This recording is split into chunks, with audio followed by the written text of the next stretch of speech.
Times, पाऊल प्रगतीकडे. आम्ही दाखवतो फक्त पॉझिटिव्ह बातम्या. वीरशैव माळी समाज मिरज यांच्या वतीनं आयोजित या कार्यक्रमासाठी उपस्थित मंचावरील सर्व मान्यवर आणि सर्व समाजातील ज्येष्ठ श्रेष्ठ वडीलधारी मंडळी, आदरणीय बंधू आणि भगिनींनो, तर सरांनी परिचय करून दिल्याप्रमाणे खूप सुंदर सरांचंही मार्गदर्शन झालं. धुळकर सरांचं त्यांनी वास्तव मांडलेलं आहे.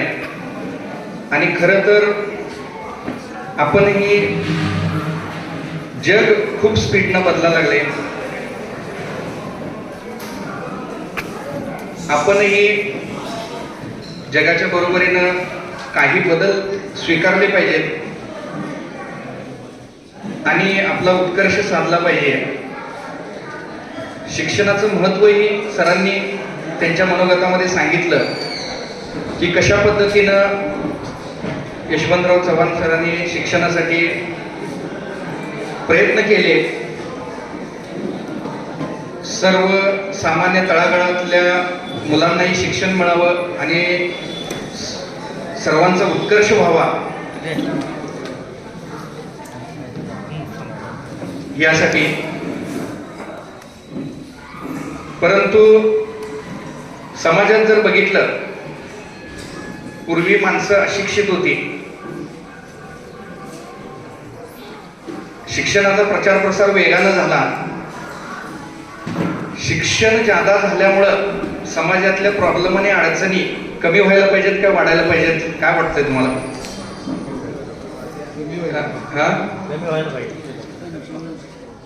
परंतु वास्तव काय दिसतंय? शिक्षण भरपूर झालं, डिग्र्या भरपूर झाल्या, प्रॉब्लेम कमी झाले का वाढले? मग काय चुकतंय, कुठं चुकतंय, ह्याचं थोडस आपण चिंतन, मनन, आत्मचिंतन करायला पाहिजे. शिक्षण म्हणजे नक्की काय? डॉक्टर कर्मवीर भाऊराव पाटील म्हणायचे, तुमचं वर्गात शिकवलेलं विसरल्यानंतर तुमच्या डोक्यात जे उरते ते खऱ्या अर्थानं शिक्षण आहे. आणि शिक्षण म्हणजे केवळ गुणपत्रिकेला आलेली गुणांची सूज म्हणजे शिक्षण नव्हे, तर तुमच्या व्यक्तिमत्वाचा सर्वांगीण विकास म्हणजे खऱ्या अर्थानं शिक्षण आहे. महात्मा गांधीजी म्हणायचे, education is the powerful weapon which brings new change in the personality. त्याच्यावर टिप्पणी करताना डॉक्टर बाबासाहेब आंबेडकर म्हणायचे की education is the powerful weapon which brings new change in the personality, but when education teaches that type of job which held in the society and society teaches. म्हणजे याचा अर्थ काय होतोय की वर्गात जे शिकवलं जातंय ते समाजात घडताना दिसलं पाहिजे आणि समाजात जे घडतंय ते वर्गात शिकवलं गेलं पाहिजे. पण दुर्दैवानं असं होताना दिसत नाही. 150 वर्ष उलटून गेली तरी इंग्रजांनी जी शिक्षण पद्धती आपल्यामध्ये आणली होती, मेकालोची शिक्षण पद्धती, इंग्रजांचं मतच असं होतं की तिथं नोकरच घडावेत, तिथं मालक नको. आणि ही नोकर घडवणारी शिक्षण पद्धती, ऑर्डर फॉलो करणारे लोक तयार व्हायला पाहिजेत आणि त्यानुसार त्यांनी जो शिक्षण पद्धती डिझाईन केली त्यात आज तागायत 100 वर्ष झाले तरी बदल झाला नाही.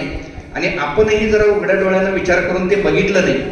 जसं सरांनी म्हटले, इंग्रजी शाळा आल्या, आपण फॅशन म्हणून, म्हणजे मुलांपेक्षा जास्त मुलांच्या आयांना जास्त हे असते, मुलगा कुठल्या शाळेत जातो ते सूट बूट घालून, टाय वगैरे घालून बसमध्ये 2 वर्षाच्या मुलाला सुद्धा, म्हणजे खऱ्या अर्थानं बालपण आपण जे एन्जॉय केलं. सरांनी जसं काही विद्यार्थिनींचं उदाहरण दिलं की त्यावेळी मोबाईल नव्हते म्हणून ते एवढं शिकल्या. आणि मानसशास्त्र असं सांगतं की मुलाच्या वयाची 6 वर्ष होईपर्यंत त्याला कुठल्याही प्रकारचं काही शिक्षण तुम्ही देऊ नका. त्याला खेळू दे, बागडू दे, त्याला त्याचं बालपण एन्जॉय करू दे. पण आता मुलगा अगदी जन्माला आल्यापासूनच त्याला आई ABCD आणि ते 6 वर्षात जे शिकवलं जातंय की नाही ते काय फार जास्त रॉकेट सायन्स असते असं नाही. आणि लाखो रुपये फीज आहेत त्याच्या. आणि हे सगळं आता माझे 4-5 परदेश दौरे झाले. माझं शिक्षण मराठी मीडियम मधनच झालंय. इंग्रजी आम्ही 5वी पासून शिकलोय. पण आम्हाला कुठेही अडचण आलेली नाही आहे. सगळ्या लोकांशी जे काय, आता बरीच उदाहरणं अशी घेता येतील की ज्यांचं शिक्षण कमी आहे. हेनरी फोर्डचं एक उदाहरण आपल्याला बघता येईल. हेनरी फोर्ड यांच्यावर एक आरोप करण्यात आलेला की वाहनातलं तुमचं हे शिक्षण झालं नाही, हे शिक्षण झालं नाही, हे शिक्षण झालं नाही, तरी तुम्ही अशा अशा गाड्या बनवताय म्हणून त्यांच्यावर कोर्टात केस दाखल केली. त्यावेळी जबाबात हेनरी फोर्ड काय म्हणाले त्यांचं स्पष्टीकरण देताना वकिलांनी अनेक प्रश्न विचारले टेक्निकल गोष्टीतले. तर हेनरी फोर्डनी काय सांगितलं, वकील महाशय तुम्ही एवढे प्रश्न विचारताय बरोबर आहे, पण तुमच्या सगळ्यांच्या प्रश्नांची उत्तरं द्यायला मी माझा मेंदू आणि वेळ खर्च करायची काही गरजच नाही. मला एक बटन दाबलं की माझ्यापेक्षा माणूस हजर होते आणि ती उत्तरं तो देऊ शकते. एवढं सगळं शिकण्यात आयुष्य किती वर्षाचं आहे आणि एवढं शिकण्यातच 60 वर्ष जाणार, याची गरज काय? ह्या सगळ्यांना एकत्र करून ह्यांची वेळ आणि बुद्धी खरेदी करून ह्यांना कामाला कसं लावायचं ह्याची अक्कल माझ्याकडे आहे म्हणाले. आणि वकिलांनी ते मान्य केलं. लक्षात घ्या. आणि व्यापार आणि उद्योजकता खऱ्या अर्थानं समाजाचा शाश्वत विकास जर साधायचा असेल तर आपण उद्योजकता शिकली पाहिजे, व्यापार शिकला पाहिजे. आणि महापुरुषांनी सुद्धा आपल्याला हेच सांगून गेलेले आहे की छत्रपती शिवाजी महाराजांच्या समोर सुद्धा करिअरचे तसे 2-3 ऑप्शन होते. छत्रपती शिवाजी महाराजांचे वडील शहाजीराजे हे आदिलशहाच्या दरबारी जहागीरदार सरदार होते. त्यांच्याकडे सुद्धा 1000 गावांची जहागिरी होती. आणि महाराजांचं जर मनात आलं असतं तर आत्तासारखं आमदार खासदार पद सहज मिळून ते ऐश्वर्य भोगू शकले असते. पण एका आईनं तो विचार दिला की माझ्या बापानं आणि माझ्या नवऱ्यानं नोकरी चाकरी आणि मनसबदारीच केल्या, पण मुला तुला स्वतःचं राज्य, स्वराज्य, रयतेचं राज्य निर्माण करायचंय, तुला उद्योजक व्हायचंय, स्वराज्य निर्माण करायचंय आणि आता रिस्क आहे. आणि ती मानसिकता आणि जिजाऊंनी महाराजांना शिक्षण वयाच्या 10व्या वर्षापर्यंत महाराजांचं शिक्षण पूर्ण झालं. 14 विद्या आणि 64 कलांमध्ये पारंगत महाराजांना करण्यात आलेल्या जिजाऊंनी घोडेस्वारी कशी करायची, तलवारबाजी कशी करायची, रिकीप कशी मारायची, बऱ्याच गोष्टी, ढाल कशी चालवायची, त्यानंतर गनिमी कावा, बरेच अशी कौशल्ये 10 वर्षापर्यंतच महाराजांना शिकवण्यात आली. आणि सगळ्यात महत्वाचं काय माहिती काय, महाराज ज्यावेळी घोडेस्वारी शिकायचे, घोडा चालवायला शिकताना महाराज ज्यावेळी घोड्यावरनं पडायचे त्यावेळी त्यांचे जे सेवक आहेत ते धावायचे महाराजांना उचलायला. जिजाऊ काय सांगायच्या, अजिबात कोणी हात लावायचं नाही, पडू दे झडू दे तरच तो घडणार आहे, हात पाय मोडलं तरच त्याला कळणार आहे काय, कारण युद्धात काय मी त्याच्यासोबत असणार नाही, थांब थांब जरा घोडं पुढं घेऊन देतो म्हणायला. म्हणून तुम्ही मुलांना मोठं करत असताना त्याच्यावर जबाबदाऱ्या दिल्या पाहिजेत. आज परदेशात चीन, जपान हे देश बघितले, एवढे प्रगत का झाले. 4थीतनं 5वीला मुलगा गेल्यानंतर त्याला बॅग भरून दिली जात्या, त्याला सांगितलं जाते तू काय ना काय तर स्वतःच्या पायावर उभं राहा. जबाबदारी जेवढ्या लहान वयात अंगावर पडते की नाही तेवढंच ते व्यक्तिमत्व महान होते. भरपूर सगळं काय आहे म्हणून तुम्ही मुलांना जर देत राहिला तर ती उद्योजक होणार नाही, ती जबाबदारी स्वीकारणार नाही, त्यांच्यात ती कॅपॅसिटी डेव्हलप होणार नाही. लक्षात घ्या. आणि तुमच्याकडं आता आम्हाला म्हणजे माझं उदाहरणावरून मी सांगतो, मी जे तुम्हाला सांगालोय ते मी स्वतः आचरणात आणलेलं आहे की मुलांना तुम्ही काही देत असताना त्याचं मोल तुम्ही जाणून द्यायला पाहिजे. माझा मुलगा पहिलीत असताना 40 रुपयाची पेन घेऊन गेला, पहिल्या दिवशी हरवून आला. आमच्या मॅडम काय म्हटल्या, आम्ही शिस कांडीला लिहत होतो, आम्हाला पेन पण मिळत नव्हती.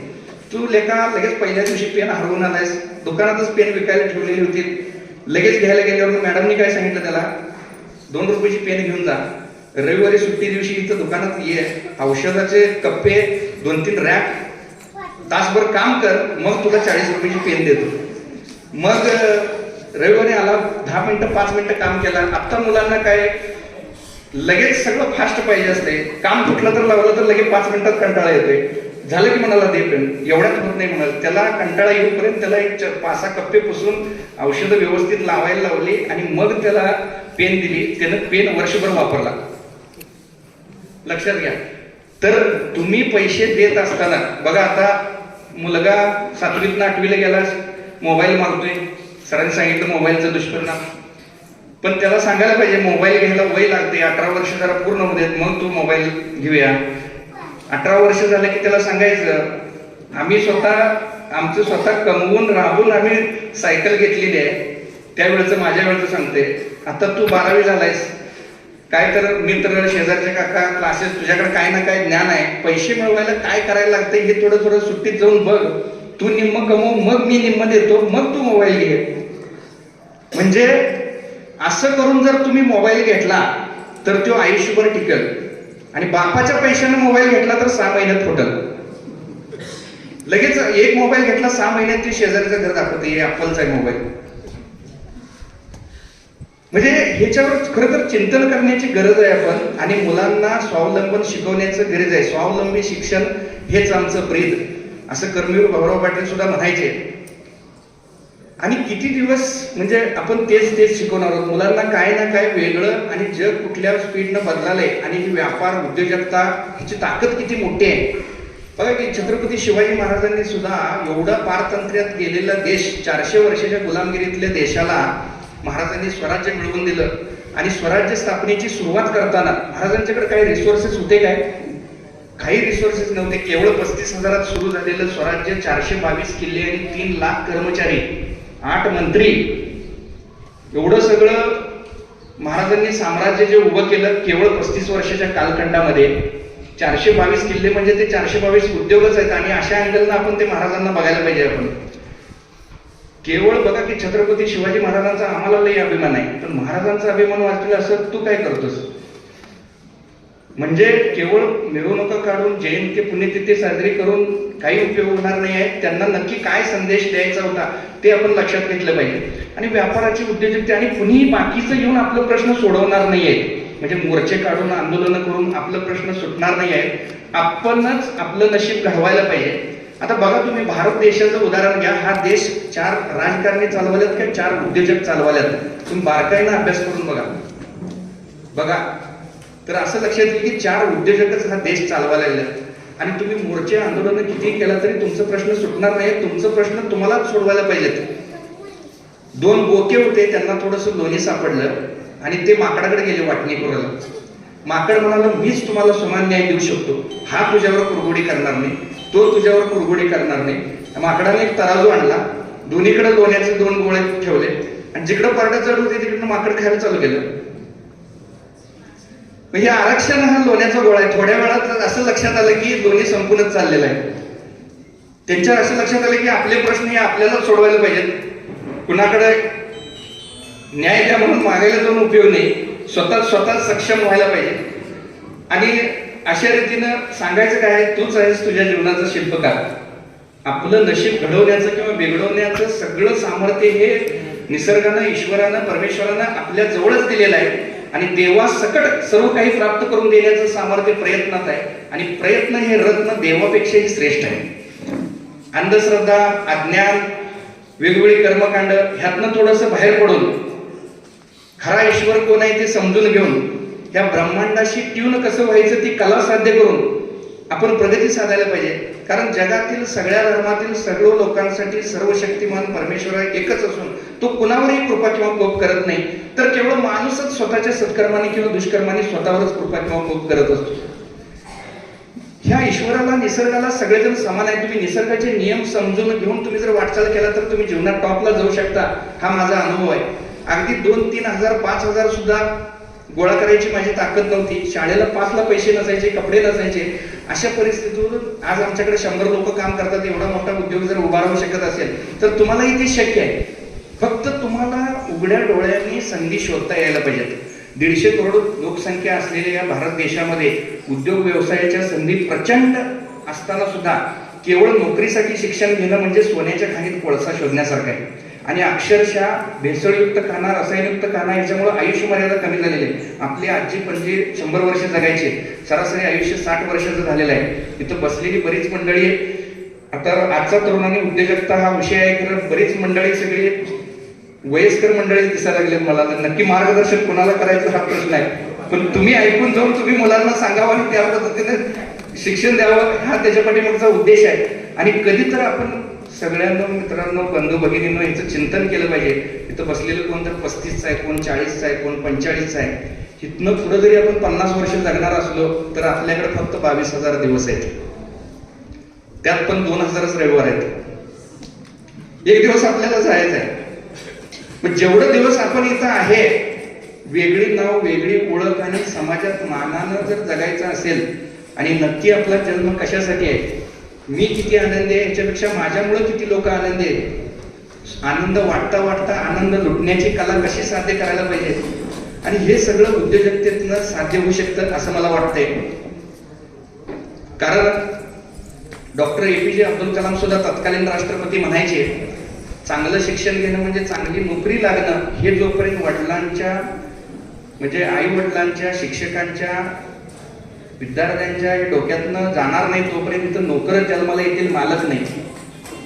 आणि मालक होण्यासाठी काय शिक्षण प्रतीचं घ्यावं लागतंय. कारण बघा, माझं बरंचसं निरीक्षण आहे की अनेक उद्योजकांना मी ज्यावेळी भेटलो त्यावेळी सगळ्यात मोठे उद्योग जे उभारलेले आहेत ते कमी शिकलेले, आणि ज्यांचं शिक्षण जास्त आहे ते म्हणजे उच्च शिक्षण, डिग्री ही नोकरीसाठी गरजेचं आहे, उद्योगासाठी काही यातलं लागत नाही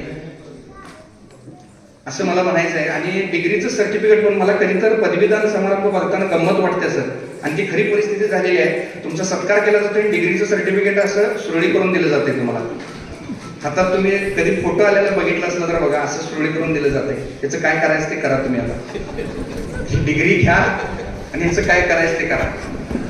आणि आपली शिक्षण पद्धती म्हणजे कसं एकेरी वाहतूक आहे. 30 वर्ष नुसता फी भरा, इन्कम कुणाला? शिक्षण संस्थेला. तुमचं काय? सर म्हटले शिक्षण महर्षी सोडून शिक्षण सम्राट झालेले आहेत. खरं वास्तव आहे ते. मुलाचा उमेदीचा काळ, रिस्क घेण्याचं जे वय असतंय 20 ते 30 वर्ष, अक्षरशः माती होत्या हो त्याची. स्पर्धा परीक्षेच्या नादाला लागून 25 लाख मुलं MPSC UPSC ला परीक्षेला बसतात, 10 वर्ष आयुष्याची घालतात. आई वडिलांच्या पैशाची राख रांगोळी होत्या, आणि एकदा वय निघून गेलं ते त्यातला जोश निघून गेला. एवढं सगळं करिअरचं प्लॅनिंग करून करून डोक्याचं दही झालं तरी मुलं सुशिक्षित बेकार आहेत, हे वास्तव आहे याचं. आणि ह्याच्या उलट आपण जे संघर्ष करायला, तुम्ही बारकाईने अभ्यास करून बघा, यातली बरीच लोक शेती करणारे आहेत. आपण शेतीमालाला भाव नाही, आपण कारणं देतोय नुसता.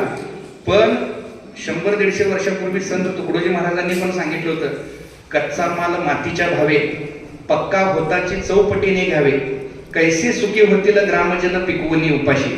मक्याचं कणीस शेतकऱ्याच्या बांधावर 5 रुपये कमवायला शेतकरी 4 महिने पाणी पाजतोय, रात्री अपरात्री बियाणं तोडतोय, मशागत करतोय, 5 रुपयाला कणीस विकतोय. तेच 5 रुपयाला घेतलेलं कणीस संध्याकाळपर्यंत 20 रुपयाला होते. दुबईला मी गेलतो गेल्या महिन्यात, तिथं तर 500 रुपयाला एक कणीस आहे. दुबईमध्ये व्यवसाय उद्योगाच्या संधी किती प्रचंड आहेत. 5 रुपये मिळवायला 4 महिने घालवले आणि 15 रुपये 1 दिवसात मिळतात. म्हणून तुम्ही पक्क विकायला शिकलं पाहिजे. काही असो, पक्क विकायला शिकलं पाहिजे. अनेक गोष्टी, अंडी 5 रुपयाला मिळते पण आमलेट 30 रुपयाला मिळते. अनेक उदाहरण येतात. आणि निसर्ग कधीही तुम्हाला निगेटिव्ह धंदा शिकवत नाही, लक्षात घ्या. एक ज्वारीचा दाणा पेरला 1000 दाण्यानं भरलेलं कणीस येते. एक आंब्याची कोय 4000 आंबे येते. एवढं मल्टिप्लाय होऊन येऊन सुद्धा आपण ती उद्योजकता शिकलो नाही. शेतीमालाला भाव नाही म्हणतो आपण. जरा चेक करूया. सफरचंद 12ही महिने मार्केटला मिळते. 1 नंबर क्वालिटीचं 200 रुपये किलो. थोडं 2 दिवस शेळ झालेलं आहे 160 रुपये किलो. अगदी 4 दिवसाचे टाकूनच द्यायचे. 100 के नीचे नाही मिलेगा. सफरचंदाची शेती कुठं होते आणि सफरचंद करणारा स्पेसिफिक शेतकरी बघा तुम्ही जरा विचार करून. जम्मू काश्मीरला सफरचंदाची शेती होत्या आणि सफरचंदाची शेती करणारा हा मुस्लिम शेतकरी आहे.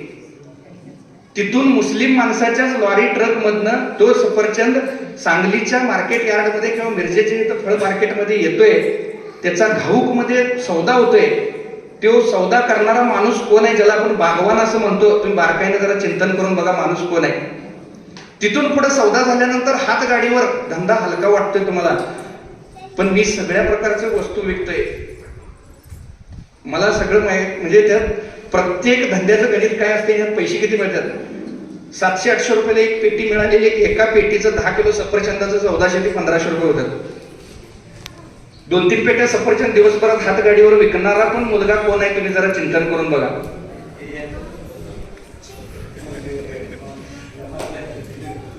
आणि 1000 गावांची पाटीलकी असणारे छत्रपती शिवाजी महाराज ज्यावेळी स्वराज्य स्थापनेला पुणे, सुपे, बारामती, इंदापूर या प्रदेशात आले, त्यावेळी गोरगरिबांच्या वस्त्यांवरती, वाड्यांवरती, तांड्यांवरती फिरले, गरिबांचं दुःख समजून घ्यायला. आणि इथं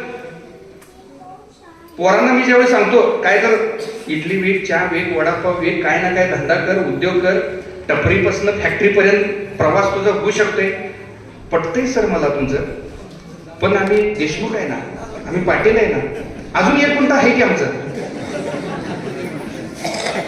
ही मानसिकता असल्यावर कसं प्रगती करणार सांगा बरं आपण. तुमची डिग्री किती, ज्ञान किती, आज आम्हाला कुणी विचारत नाही तुमची डिग्री काय आहे म्हणून. तुमच्या खिशात पैसे किती ह्याला समाजात आज किंमत आहे. मारुती माळी कोण, आमचं लई लांबनं पाहुणा आहे. आम्ही ज्यावेळी शाळा शिकवत होतो त्यावेळी. आता हे आमचं नरवाड म्हटलं की हे इकडनं एवढा आमच्या जवळचा पाहुणा आहे बघा. चमत्काराशिवाय नमस्कार नाही. आणि ही जगाची रीत आहे, गुळ असेल तरच मुंग्या जमा होतात. म्हणून तुम्हाला सिद्ध केलं पाहिजे. लग्नाचा विषय सर मगाशी बोलले. एका बघा पोरानं नाशिक साईडला एक सरकारी तळ होतं, त्यात त्यानं माशाची शेती केली आणि त्यातनं त्यानं लाखो रुपये कमवलं. मग आत्ताची आपली पोरं मोबाईलवर बघून जातात तळ्याकडेला, एखादी आरची बिरची मिळते का बघायला. तू काय कर, उद्योगधंदा असा शिक, असं पैसे मिळव की तुझं लग्नाचं ज्यावेळी वेळ येईल त्यावेळी आर्ची 1, आर्ची 2, आर्ची 3, आर्ची 4 अशी लाईन लागली पाहिजे. हे कधी शिकणार आपण. आणि कुठलाही धंदा छोटा किंवा मोठा नसते, छोटी असते ती मानसिकता असते आपली. कुणी लोखंड काम करणारे टाटा बनले, कुणी चप्पल शिवणारे बाटा बनले, कुणी एका दिवसात तिथपर्यंत गेले नाही. मुलांचा प्रॉब्लेम काय आहे, सगळ्यांना कसं आहे, कामाची लाज वाटणं हा तरुण मुला मुलींचा पहिला दोष आहे. मेहनतीचा कंटाळा, काम नको आहे कोणाला. सगळ्यांना कसं बिन कष्टाचं आणि मोठं पॅकेज देणारं करिअर पाहिजे. आतनीमध्ये आमचं आता हे मंथ एंडिंगला शोरूमचं उद्घाटन आहे. सरांनी म्हटल्यासारखं 24,000 स्क्वेअर फुटात शोरूम चालू केले. तर त्यात इंटरव्ह्यूला आम्ही ज्यावेळी रिक्रुटमेंटला 100 माणसं आली, त्यातली बहुतांश माणसं माझी डिग्री ही आहे, माझी डिग्री ही आहे, एक्सपिरियन्स 0 आणि पगाराची अपेक्षा 20,000 30,000. तुला स्किल काय येते, मला डिग्रीशी काय घेणं देणंच नाही आहे, तुला काम काय येते हे सांग मला. नाही आता आम्ही फ्रेशर आहे आणि पगाराची अपेक्षा 30,000. मोठं कोण होतंय तुम्ही बारकाईनं विचार करून बघा. सावजी ढोलकिया 8वी नापास शिक्षण आहे, 92 देशात काम चालतंय, हिरे व्यापारी, 10,000 कोटीचं टर्नओव्हर आहे. 2014ला 600 कर्मचाऱ्यांना त्यांनी घरं दिली. 2016 मध्ये 500 कार दिल्या भेट. 2018 मध्ये 25 वर्ष काम केलेल्या 3 मॅनेजर लोकांना 3-3 कोटीच्या मर्सिडीज गाड्या गिफ्ट दिल्या. 10,000 कोटीचा टर्नओव्हर आणि 8,000 कर्मचारी काम करतात. शिक्षण आहे 8वी नापास.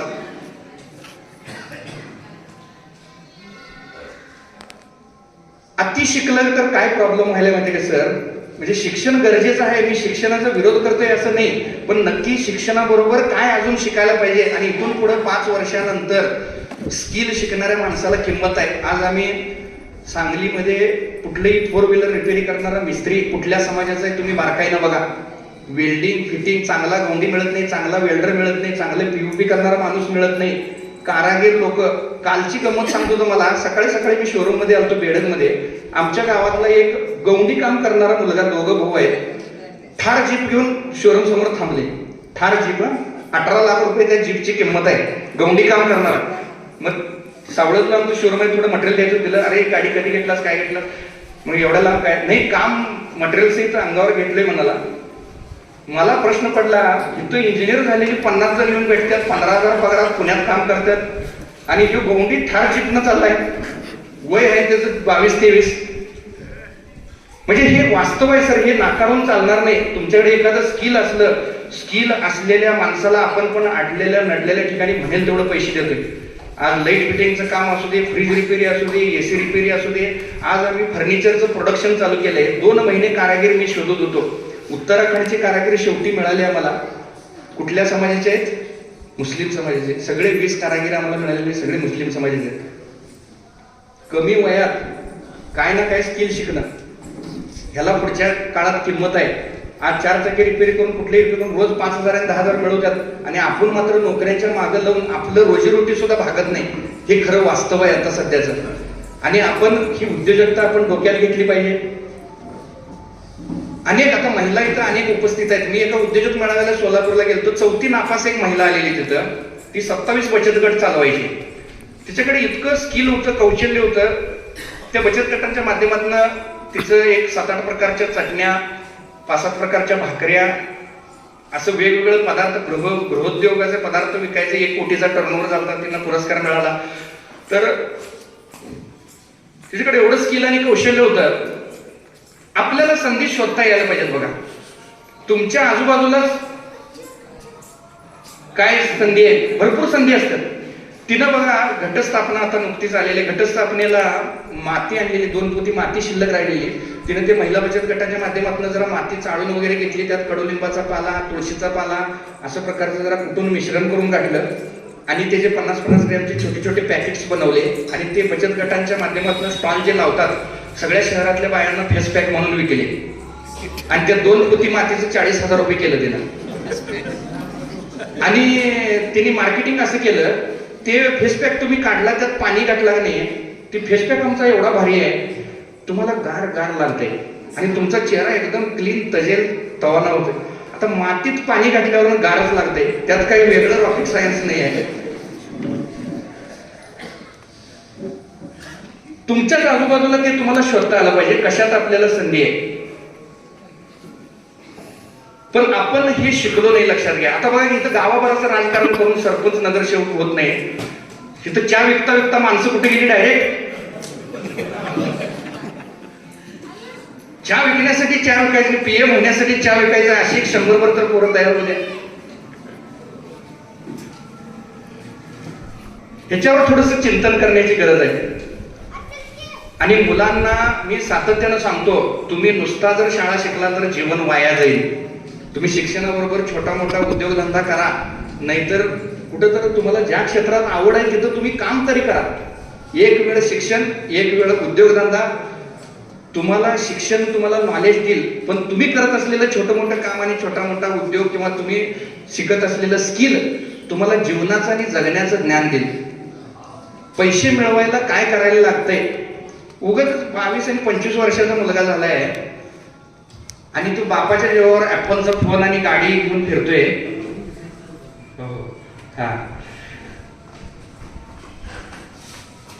मी मुलांना सांगतो, 2 मिनिटं राग आला तरी चालेल, इथं पण तरुण मुलं असली, तुला तुझी लायकी काय बघायची असेल तर बाबाच्या पैशावर जगायचं पहिला सोडून दे,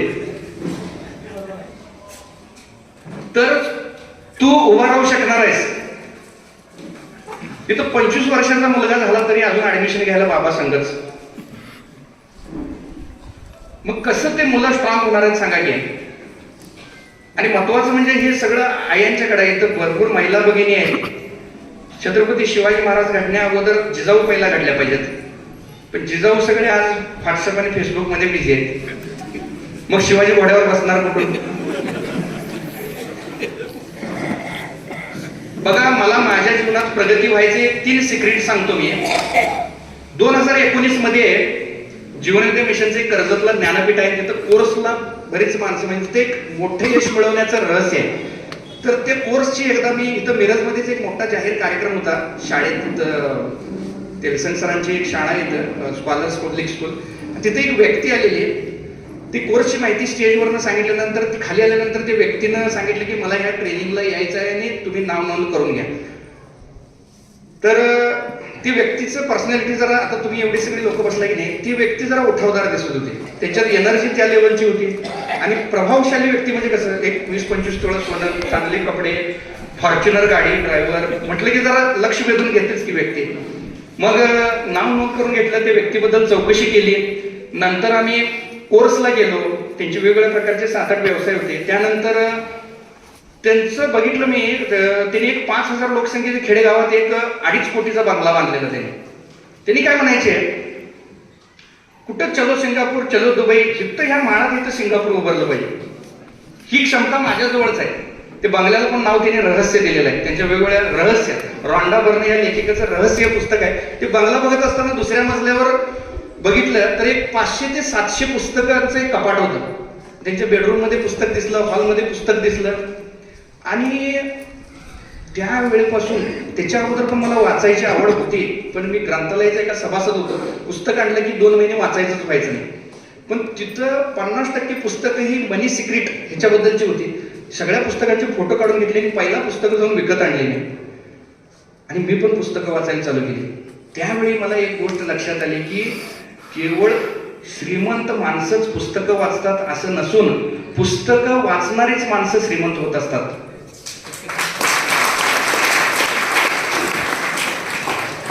त्यावेळेपासून नुसतं फक्त मेडिकल आणि बाजार आमचा होता.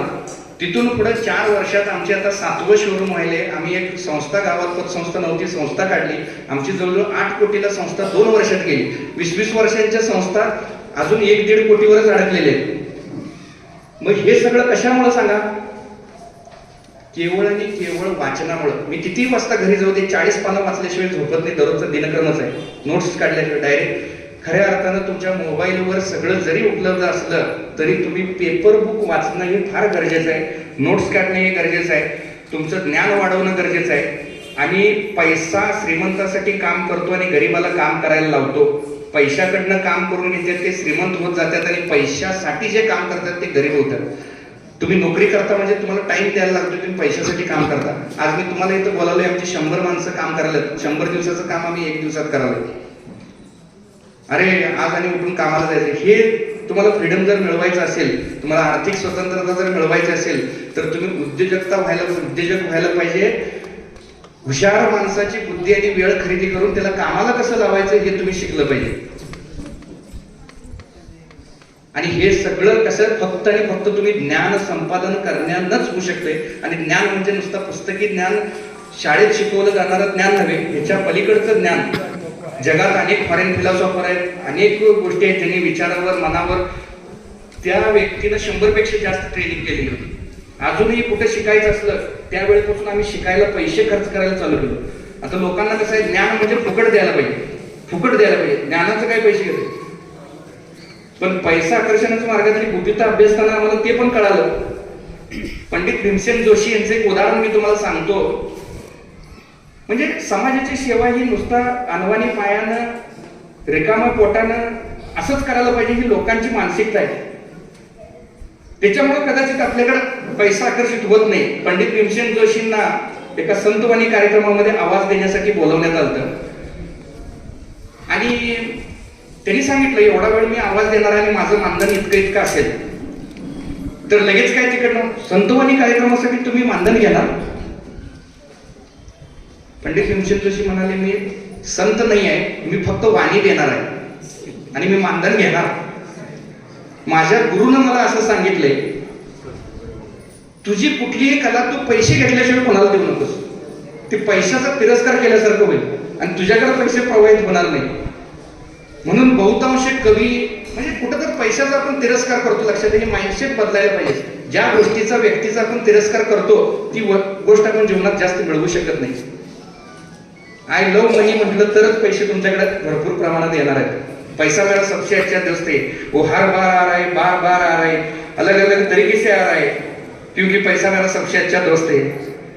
असं जर मनापासून तुम्ही त्याच्यावर प्रेम व्यक्त केलात तरच ते तुमच्याकडे प्रवाहित होणार आहे. लक्षात हे सिक्रेट्स आहेत बरेच.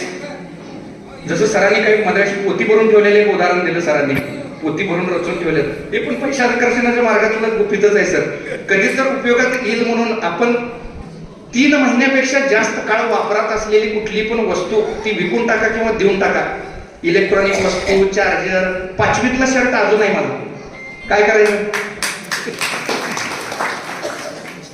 बघा. एका मी LIC एजंट मित्राला एक गोष्ट सांगितली आहे. त्याच्या लक्षात आलं की लग्नात आलेली 10 वर्षापूर्वीची भांडी रचून ठेवल्यात. त्याने गेले लगेच ती विकून टाकला भांडी. दुसऱ्या दिवशी त्याला 2 कोटीची पॉलिसी मिळाली. म्हणजे काय, तो पैसा वाट बघत होता. म्हणजे create the space for new. घरात नवीन पैसे यायला जागा करा. पैशाशी संबंधित ज्या ज्या गोष्टी आहेत बघा, प्रत्येकानं आपल्या खिशातलं पाकिट काढा आणि तपासून बघा. हे पैशाचं घर आहे. ह्याच्यात काय काय ठेवतो आपण. इथं बसलेल्या कोणाचं मी पाकिट परीक्षण केलं, तिकीट, पोस्टाची तिकीट, आणि कोणाचं काय लव्ह लेटर, आणि काय सगळं कचऱ्यानं गच्च भरलेल्या ह्याच्यात पैसे आपण ठेवतो. जळमटानं भरलेल्या घरात तुम्हाला राहायला आवडते काय? सगळं दुर्गंधी आलाय, कचरा पडलाय. मग पैशाला कसं आवडेल सांगा बघूया. पैसा ही पण एक ऊर्जा आहे आणि त्यात पण कसं ठेवतो माहितीये काय, पैसे आपण असं घडी करून ठेवतो. आता माझ्या पाकिटात जर बघितला कशा तुम्ही झोपला तर असं हातपाय लांब करून झोपता का नाही, त्याला असं मुडकून म्हणजे आता हे जे रक्कम आहे की असं करून असं ठेवायचं. आणि महिलांना पण सवय आहे बघा. हे पण पैसा आकर्षणाच्या मार्गातली 17 रहस्य. आता माझं उद्या 3 तासाचं सेशन आहे, त्याची 500 रुपये फी ठेवल्या सर. मी फुकटचं दिलेल्या ज्ञानाला किंमत नाही. त्याला 60 लोकांनी बुकिंग केली. नारवाडमध्ये सेशन आहे 3 तासाचं, सकाळी 8 ते 11. वेगवेगळी प्रशिक्षण शिबिर पण मी घेतो. पैसा मिळवण्याचे माझे तर 10 इन्कम सोर्स आहेत. योगा क्लास मी शिकवलाय. रोज सकाळी 7 ते 7 1000 रुपये फी ठेवायचे. 30 लोकांचा योगा घ्यायचे, 30,000 रुपये झाले. 2 बॅचेस घ्यायचे, 60,000 रुपये झाले. लोक उठून काम करायला अजून तोंड धुतात तरी तोपर्यंत 2,000 रुपये इन्कम झालं पाहिजे. त्यानंतर आज शुगर बीपी समाजात सगळे प्रॉब्लेम आहे. बघा धंद्याला भांडवल किती लागते तुम्ही जरा चिंतन करून बघा. बाजारात जायचं 200 रुपये घेऊन जायचं फक्त. मुळं आणायचं, 20-30 रुपयाचं मुळं आणायचं, कारले आणायचे, मेथी आणायची. पहाटे 2-2 लिटरच्या 2-3च किटल्या घ्यायच्या. मिरजेत तर लई स्कोप आहे बघायला. 2-3च किटल्या आणायच्या. मिक्सर असतोय आपल्या घरातच. मेथीचा ज्यूस, मुळ्याचा ज्यूस, कारल्याचा ज्यूस, 1-2च मुळं घालायचं 10 रुपये. त्यात 3 लिटर पाणीच घालायचं आणि गुगलला टाकायचं मुळ्याच्या ज्यूसचे फायदे काय, कारल्याच्या ज्यूसचे फायदे काय. आता मी पुण्यात चाललो होतो, विट्यात एक त्यानं डाएटवाला म्हणून गाडा लावलेला दिसला. 10 रुपयाला ग्लास, 10 रुपयाला ग्लास. 10 रुपयाला ग्लास नुसतं पाणीच विकायचे. त्यात मटेरियल किती आहे कुठे. पण सकाळी 9 वाजेपर्यंत 2,000 रुपये इन्कम. आपण कल्पकता वापरत नाही बघा. मी अशी माझं तर व्यवसाय प्रशिक्षण 1 दिवसाचं असते. त्याच्यात मी 50 व्यवसाय असं सांगतोय जे 10,000च्या आत सुरू होतात, खरं दररोज 2,000 इन्कम होते. अनेक उदाहरणं देऊन तुम्हाला सांगता येतील. आता बघा वेळ किती आहे सर आपल्याकडे. मी काय ओके हा बरं ठीक आहे. मी लगेच आवडत घेतो. परत कधी संधी मिळाली तर बघू. आणि तुम्हाला हे माझं जर ऐकायचं असेल नवीन जिथं काय बघायला मिळते ते मी सारखं युट्यूब चॅनल आहे माझे. 9112345353 हा माझा मोबाईल नंबर सेव्ह करा आणि तुमचं नाव टाका मला. मी नंबर सेव्ह करून घेईन. तुम्हाला माझ्या ब्रॉडकास्ट लिस्टला ऍड करून घेईन. माझे युट्यूब चॅनलची लिंक पाठवत जाईल. तुम्हाला जसं वेळ मिळेल तसं तुम्ही ऐका, तुमच्या मुलांना हे करा, माझे प्रशिक्षण अटेंड करा, आमच्या व्यवसायाला भेटी द्या. नवीन व्यवसाय उद्योगात कोण येणार असेल मार्गदर्शनासाठी त्यांनाही मी वेळ देऊन सांगेन त्या व्यवसायातली रहस्य. ह्या निमित्तानं मी शेवटचं एक जाता सांगेन की तुम्ही संगत महत्वाचे आहे बघा. तुम्ही नेहमी आता MBA चायवाल्याचा एक व्हिडिओ तुम्ही युट्यूबला बघितला तर 9112345353 मारुती माळी ब्रह्मा उद्योग समूह 9112345353 53 मारुती माळी ब्रह्मा उद्योग समूह. तर बघा शेवटचं जाता एक महत्वाचं सांगतो की मी कालच एक MBA चायवाल्याचा व्हिडिओ बघितला. तो 12 वर्षाचा असताना तो काय सांगतोय की माझ्यापेक्षा माझ्या वडिलांना भेटायला जी लोक येतात तुमच्यापेक्षा 5 वर्ष मोठ्या व्यावसायिक उद्योजक आणि पैसे मिळवणाऱ्या माणसाच्या संगतीत नेहमी राहा. तुम्ही तुमच्यासारख्याच संगतीत जर राहिला तर तिथं त्याच चर्चा असणार. कॉलेजच्या मुलाची चर्चा काय असणार सांगा बघूया. 5 कॉलेजचे मित्र आहेत. हे रील्स फेमस झालं, ह्या नटीचं हे झालंय, ही व्हॉट्सअपला हे झालं, हे मेसेंजरला अमुक झालं, हे सोडून दुसऱ्या काही चर्चा असणार आहेत काय. पैसे कसं मिळवायचं, धंदा कसं, उद्योग कसं करायचा ही चर्चा असणार आहे. आणि तो काय सांगत होता माहिती का त्यामध्ये, त्याचं एक वाक्य माझ्या परफेक्ट लक्षात राहिलं. तुम्ही पण सगळ्यांनी लक्षात घ्या. अपने हार के ठिकरे अपने माँ बाप पे फोड़ना बंद कर दो. पहली बार जब दोस्तों के साथ दारू पीने गए तो पूछा था क्या माँ बाप को. पहली बार छेड़खानी करने गए किसी को तो पूछा था क्या माँ बाप को. तर हे कुठं तर आपण चिंतन करणं गरजेचं आहे. आणि आपण नेहमी आपल्यापेक्षा हुशार प्रभावी माणसाच्या संगतीत राहणं गरजेचं आहे. माझे 5 मित्र हे रोज 1 लाख रुपये कमवणार आहेत. इन्कम म्हणाले मी. 5 व्यसनी माणसांच्या संगतीत तुम्ही 6 महिने राहिला 6वं व्यसनी तुम्ही होणार. 5 नालायक लोकांच्या संगतीमध्ये 6 महिने उठसवस केला 6वं नालायक तुम्ही होणार. पण 5 जर रोज 1 लाख इन्कम असणाऱ्यांच्यात उठबस तुम्ही केला 6वं तुमचं होईल का नाही सांगा बघा. संगत धरण्यात माणसानं अत्यंत सावध असलं पाहिजे. माणसाला ज्याप्रमाणे चांगली किंवा वाईट संगत लाभत्या त्याप्रमाणे त्याला इष्ट किंवा अनिष्ट विचारांची लागण होऊन त्याचं सुपरिणाम किंवा दुष्परिणाम त्याला भोगावं लागत असतं. सत्याचा साक्षात्कार घडवून देण्याचं किंवा पूर्ण सत्यानाश करण्याचं प्रचंड सामर्थ्य संगतीत आहे. म्हणून संगत धरण्यात माणसानं अत्यंत सावध असलं पाहिजे. आणि आई वडिलांनी सुद्धा तशी व्यवस्था प्रयत्नपूर्वक केली पाहिजे. परवाची एक घटना घडली, मी नाव घेत नाही, आपल्या समाजातली ती व्यक्ती होती, मर्डरची केस. हे का घडलं सांगा बघूया, का घडलंय? संगत का मुलगा गुंडगिरी झाला? मुलाला आपण दोष देतो, पण तेवढंच जबाबदार आई वडील सुद्धा आहेत त्याला. लहानपणीच आपण मुलांचं लाड करतो आणि मोठेपणी वळण लावायला जातो, असं होणार नाही. लहान झाडाचं वेल आहे, लहान आहे तोपर्यंतच ते त्याला पाहिजे तसं आपण आकार देऊ शकतो, लक्षात घ्या. त्यामुळे हे कुठं तर आपण लक्षात घेऊया, चांगली संगत करूया आणि हे सत्य समजून घेऊया. हे सत्य काय समजून घ्यायचं असेल तर अवश्य एक वेळा एकदा कर्जतला भेट द्या, कर्जत ज्ञानपीठाला भेट द्या. आणि तसं लामदाडे सरांनी मगाशी सांगितलं, एक उदाहरण सांगायला सांगितलं होतं त्यांनी. तुमच्याच गल्लीत राहणारा एक राहुल मिरजे नावाचा मुलगा आहे, त्याची 93 जन्मतारीख आहे, महिन्याला 2-2.5 लाख रुपये मिळवतो तो. त्याचं उदाहरण आहे, 10वीत 5 विषयात नापास झाला तो. बापानं काय म्हटलं, तुझ्या कमाईवर तू सायकल घेऊन दाखव, तुझ्यात काय अर्थ नाही, तुला काही येत नाही. तर ते भारतीय हॉस्पिटलमध्ये चहा कॉफीच्या मशीनवर रात्री 8 ते सकाळी 8 ड्युटी करायला राहिला तो. 1 वर्ष ते ड्युटी केला, करता करता सगळं बारकावी माहिती करून घेतला. नंतर त्यानं चहा पावडर विक्रीचा व्यवसाय चालू केला, नंतर मशीन विकायचा व्यवसाय चालू केला. आता सांगलीत ऑफिस आहे, त्यानं आर्गेत प्लॉट घेऊन 50 लाखाचं घर बांधलंय, लग्न झालंय, महिन्याला 2.5 लाख रुपये तर मिनिमम त्याची कमाई आहे. शिक्षण 10वीत 5 विषयात नापास, तुमच्याच गल्लीतला आहे राहुल मिरजे. धंदा उद्योग करायला काय लागते सांगा भाऊ, परिस्थितीच माणसाला घडवत असते. आमच्या पण आई वडिलांनी, म्हणजे मी वडिलांनी मला सांभाळलं नाही म्हणून मी त्यांचा आभार मानतो, कृतज्ञता व्यक्त करतो. मला एक सावत्र करून 3 सावत्र बहिणी आहे, मामाजवळ राहून शिक्षण केलं. तर कमवा आणि शिका, प्रत्येक गोष्ट आम्हाला कुठली गोष्ट भरपूर प्रमाणात मिळाली नाही म्हणून आज आम्ही येत आहे.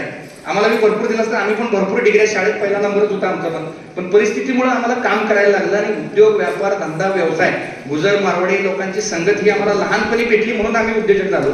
तुमची मुलं होऊ शकतात. सगळं काही अलबेल असताना फार यशाचा पल्ला गाठला याची उदाहरणं कमी आहेत. परिस्थिती प्रतिकूल असतानाच आणि ती लिडरशिप क्वालिटी आपल्याला मुलांमध्ये डेव्हलप करता यायला पाहिजे. शेवट जाता जाता मी एक नेपोलियन बोनापार्टचं एक उदाहरण सांगतो. परदेशात एक नेपोलियन बोनापार्ट तुम्हाला सगळ्यांना माहिती आहे, आपण इतिहासात अभ्यासलोय. तर लिडरशिप अंगी मुलांच्या आपण डेव्हलप करावी लागली. एक असंच म्हणजे रस्त्यावर एक झाड पडलेलं, पाऊस पडून गेलेला, आणि एक 8-10 मजूर ते झाड बाजूला करायला, ट्रॅफिक जाम झालेलं, धडपडत होते. आणि 8-9 जण धडपडत होते आणि एक मुकादम त्यांना शिव्या घालत होता त्या सगळ्या. आणि एकाच माणसाची ताकद कमी पडत होती तिला. तिथे घोडेस्वार आला, ते सगळे बघत होता काय चाललंय. ते मुकादम शिव्या देण्यापेक्षा त्याला हात लावून ते वडका बाजूला केला तर ते लगेच रस्ता रिकामा होणार होता. तर ते घोडेस्वारानं काय म्हटला, अरे तू एवढं शिव्या देत राहण्यापेक्षा जरा हात लावते, बाजूला होते असं म्हटलं. हे मी मुकादम आहे, असं आहे तसं आहे. त्यानं त्याला सुनावल्यानंतर तो घोडेस्वार शांतपणे उतरला, हात लावला, वडका बाजूला झाला. वडका बाजूला करत असताना त्या कर्मचाऱ्यातल्या काही जणांनी त्याला ओळखलं आणि काही ओळखलं, सगळेजण हे झाले. मग जो मुकादम म्हणाला, कोण आहेस तू, कोण आहेस तू, त्यांचं तेज वगैरे बघून, तर मी नेपोलियन बोनापार्ट. त्याचं एक वाक्य आहे तिथलं की मी सम्राट आहे म्हणून पुढाकार घेत नाही, मी पुढाकार घेतोय म्हणून सम्राट आहे. तर ही लिडरशिप क्वालिटी आपण मुलांमध्ये डेव्हलप करता आली पाहिजे. आपल्याला तेवढं सक्षम मुलांना बनवता आलं पाहिजे. बोलण्यासारखं भरपूर आहे. एक वेळ अवश्य वेळ मिळाला कर्जतला एकदा भेट द्या, तिथं जीवन जगण्याची कला तुम्हाला शिकायला मिळेल. निसर्गरम्य परिसर आहे, खूप सुंदर आहे. तर किती बोललं तर कमीच आहे, वेळ पण कमी आहे. परत कधी संधी मिळाली तर आपण आणि गप्पा मारू अशाच. तर इथं मला बोलवलं, सत्कार केला, ह्यात कुणाला दुखवणं हा माझा हेतू नाही आहे. काय चुकलं असेल ते मला परत करा. जेवढं चांगलं आहे, काय प्रेरणादायी आहे ते तेवढं घ्या आणि तुमचं जीवन समृद्ध करा, हीच मी ईश्वरचरणी प्रार्थना करतो आणि माझं मनोगत संपवतो. जय हिंद, जय महाराष्ट्र.